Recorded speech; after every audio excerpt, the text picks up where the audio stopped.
Kama ilivyo ada, mtazamaji wa Zone Media, nimekuwepo wakati wote kukujuza yote ambayo yanajiri katika anga za kimataifa, na wakati huu tunagusia sasa mashambulizi ambayo Irani imeyafanya ya kulipiza kisasi kwa kushambulia kambi za Marekani nchini Jordan, Bahrain pamoja na Kuwait. Kwa mujibu wa vyombo vya habari vya Irani imesema imefanya wimbi kubwa la mashambulizi ya kulipiza kisasi dhidi ya maeneo ya kijeshi ya Marekani katika nchi za Ghuba na Mashariki ya Kati baada ya kile ilichodai kuwa ni mashambulizi ya Marekani dhidi ya maeneo yake ya kijeshi ndani ya Iran. Jeshi la Walinzi wa Mapinduzi ya Kiislamu nchini Iran, IRGC, limetangaza kuwa limefanya operesheni ya hatua kadhaa dhidi ya kambi za Marekani nchini Jordan, Bahrain na Kuwait, likidai kuharibu magala ya mafuta, vifaa vya kijeshi, mifumo ya ulinzi wa anga ya Patriot pamoja na vituo vya rada. Kwa mujibu wa IRGC, katika awamu ya kwanza ya operesheni hiyo, makombora ya ndege zisizo na rubani zililenga kambi ya anga ya Prince Hassan nchini Jordan, ambapo Iran ilidai kushambulia magala ya makombora na matenki ya kuhifadhia mafuta. Katika awamu ya pili, Irani ilisema ililenga kituo cha Marekani cha Sheikh Issa nchini Bahrain, ikidai kuharibu maeneo ya matengenezo ya helikopta, hangari ya ndege ya kielektroniki aina ya P8 pamoja na kituo cha udhibiti wa ndege zisizo na rubani. Awamu ya tatu ililenga maeneo ya Marekani nchini Kuwait, ambapo IRGC ilidai kuharibu matenki ya mafuta, mifumo ya ulinzi wa anga ya Patriot katika kambi ya Ali Al-Salem pamoja na mfumo wa rada wa kimkakati katika kambi ya Ahmadi Al-Jaber. Mbali na taarifa ya IRGC, jeshi la Irani pia lilitangaza kufanya mashambulizi mapya kwa kutumia ndege zisizo na rubani dhidi ya maeneo yanayotumiwa na wanajeshi wa Marekani nchini Kuwait.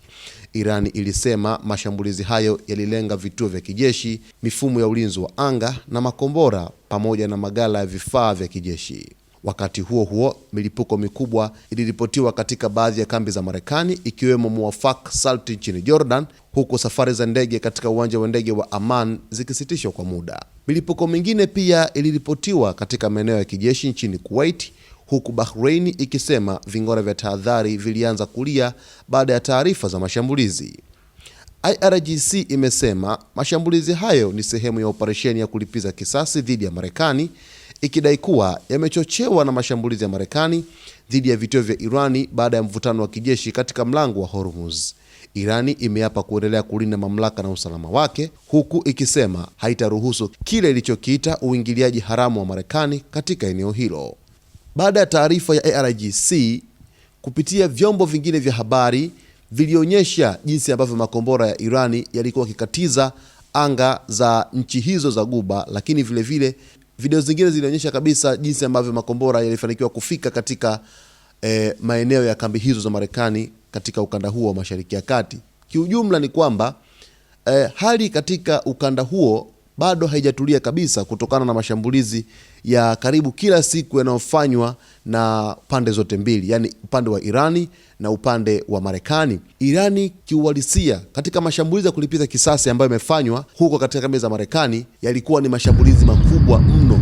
Hata tu ukitazama kwa mujibu wa picha pamoja na video ambazo zilitumwa kupitia vyombo mbalimbali vya habari zimeonyesha wazi kwamba ni kweli yalikuwa ni mashambulizi makubwa. Ambatana nami mtazamaji, kwani utafahamu yote ambayo yanajiri katika anga za kimataifa, kukiwa ni kama kumekucha kutokana na mashambulizi makubwa yanayofanyika huko baina ya Marekani pamoja na Irani. Kama bado hujaweza kuungana nasi, basi ni kusihi na ni kuombe uweze kusubscribe channel yetu, kulike, kukomenti pamoja na kushare.